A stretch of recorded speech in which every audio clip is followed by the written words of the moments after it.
Ito na naman yung request sa akin ng mag-ama ko na pagkain na hindi pwede sa akin. Pero kahit hindi pwede sa akin, lulutuin ko pa din. Bali, ang request nga ng mag-ama ko ay gusto daw nila ng pansit canton. So dahil literal naman na sa akin talaga yung pagiging mabait. Charot!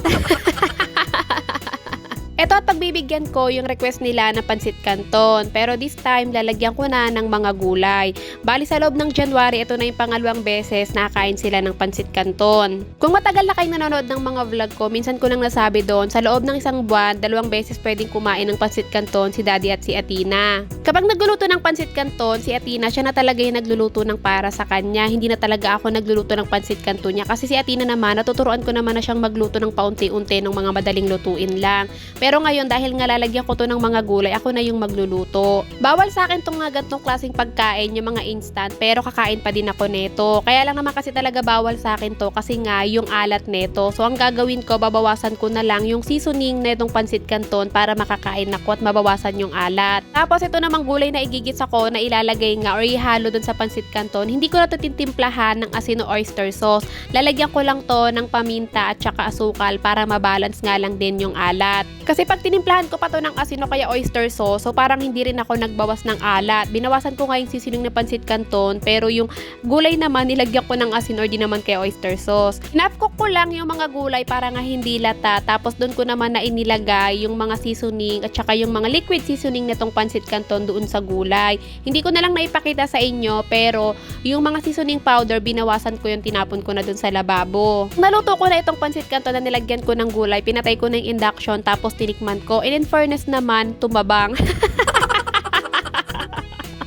Hindi, charot lang. Actually, may lasa naman siya. Yun nga lang talagang nabawasan. Yung tipo nga hanap-hanapin mo yung pinakalasa ng original na pansit canton na niluto mo. Kapag tsatsaga na to ni Athena at ni Daddy kasi wala naman silang magagawa dahil ako yung nagluto. Tsaka wala rin kasi talaga akong maisip na ulamin namin ngayong araw. Kaya pinagbigyan ko na lang yung gusto nila. Nung natapos naman na ako magluto, kumain lang ako ng konti. Hindi na ako nagkanin kasi konti lang yung natira namin kagabing kanin. At ayun na yung papakain ko kay Athena at kay Daddy at ininit ko lang yon para nga hindi na ako magsasaing. Natapos naman na akong kumain, ito nga sisimulan ko naman na maglinis dito banda sa kusina. Alam kong matagal nyo nang napapansin itong kalan ko dito sa kusina, pero matagal ko na rin talagang hindi ginagamit to simula nga nung nagkaroon ako ng induction cooker. Ang tagal na nga niya nakatambay dito sa kusina pero ngayon ko palang tatanggalin kasi nga wala akong paglalagyan sa kanya kapag tinanggal ko siya dahil alam nyo naman maliit lang talaga tong apartment na inupahan namin. Kahit dito sa ilalim ng lababo namin wala na talagang space na paglalagyan sa kanya. Nakikita nyo naman yung ilalim ng lababo namin sa tuwing naglilinis ako. So ngayon nga kaya ko na siya naisipan tanggalin kasi sakto naman kachat ko yung asawa ng kuya ko at sabi nga niya nakukunin na nga daw nila to. Matagal ko na talagang binibigay sa kanila to pero hindi lang talaga alam kung paano kukunin kasi kung ipapalalam mo baka kasi hindi siya tanggapin ng lalamove dahil nga meron pang kasamang tangke to. Doon kasi sa bahay ng mama ko kung saan nakatira yung kuya ko ang ginagamit lang talaga nila doon ay super kalan. Alam naman natin talaga na delikado yung mga ganon. Actually kahit ito naman din talaga ay delikado to kaya nga naisipan ko talagang bumili ng induction kasi sa tuwing gagamitin ko to dati, talagang yung kaba ng dibdib ko, abot langit. Alam niyo ba mga mamis, kung hindi niyo na itatanong, lumaki talaga kami ng mga kuya ko na ang gamit talaga naming kalan ay yung diuling.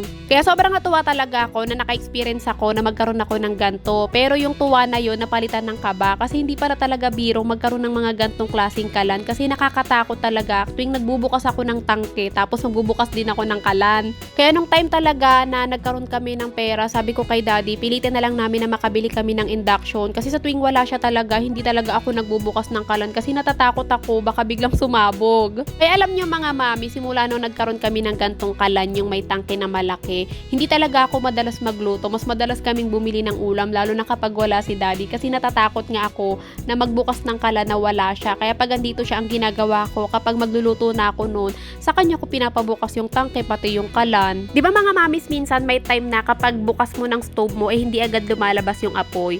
So minsan kapag ganun ako, isang beses na ganun ko, tas hindi agad lumabas yung apoy, wala na, matatakot na ako, nanervyusin na ako, no, tas hindi na ako magluluto. Kaya ngayon ko napapansin nyo, ang tagal-tagal na talaga niya dyan sa kusina pero never ko yung ginamit. Meron pa nga akong mga ibang nababasang comment minsan na hindi daw pwedeng pagtabihin yung stove pati na rin yung induction. Pero dati pa lang talaga, hindi ko na ginagamit yung stove at matagal nang walang laman yung tangke. So ngayon, dahil natanggal na yung stove dito sa ibabaw ng kusina tapos dito sa ilalim ng lababo, mas lumuwag na yung lagayan ko ng mga kawali dito sa ilalim. O diba, mas maganda na yung ayos dito sa ilalim and mas lumuwag na rin naman yung pwesto ko dito sa ibabaw sa kusina. Actually mga mamis, kanina si daddy talaga malilate na sa trabaho pero sabi ko sa kanya, tanggalin niya muna yung hose doon sa may tangke kasi kahit matagal nang walang laman yung tangke, takot na takot pa din talaga ako. Kaya minsan mga mamis, inaasar na lang talaga ako niya ni daddy. Lagi niyang sinasabi sa akin, pag sa kanya daw sobrang tapang ko pero kapag sa ibang bagay daw, takot na takot ako.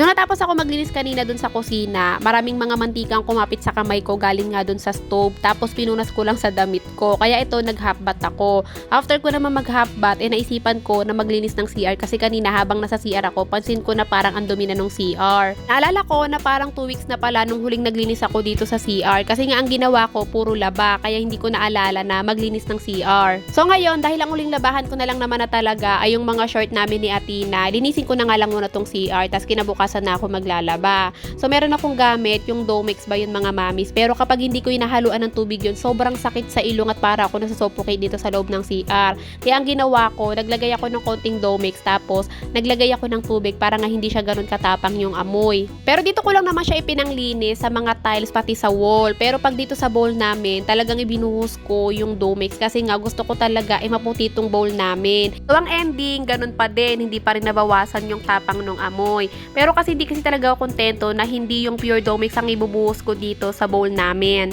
Kasi gusto ko mapaputi talaga siya. Pero itong bowl naman mga mami sa CR namin, ito talaga yung araw-araw na kinukuskusan ni daddy. Kasi nga, araw-araw kami nagde-drain dito ng dumi galing sa colostomy bag ko. Kaya ang ginagawa ni daddy, araw-araw niya itong nililinisan. Tsaka iniisip kasi ni daddy, si Athena lagi din gumagamit ng CR. Kaya hindi talaga pwedeng, hindi niya to laging kinukuskusan. Lalo na si daddy, syempre lalaki siya. Pag umiihi siya, yung ihi niya tumatalsik sa mga paligid netong bowl. Kaya hanggat maaari, araw-araw talaga niya itong kinukuskusan. Nakuskusan ko na nga ng maigi yung bowl namin at napaputi ko na siya. Hindi ko na pala na video kasi akala ko nakaplay yung video kanina.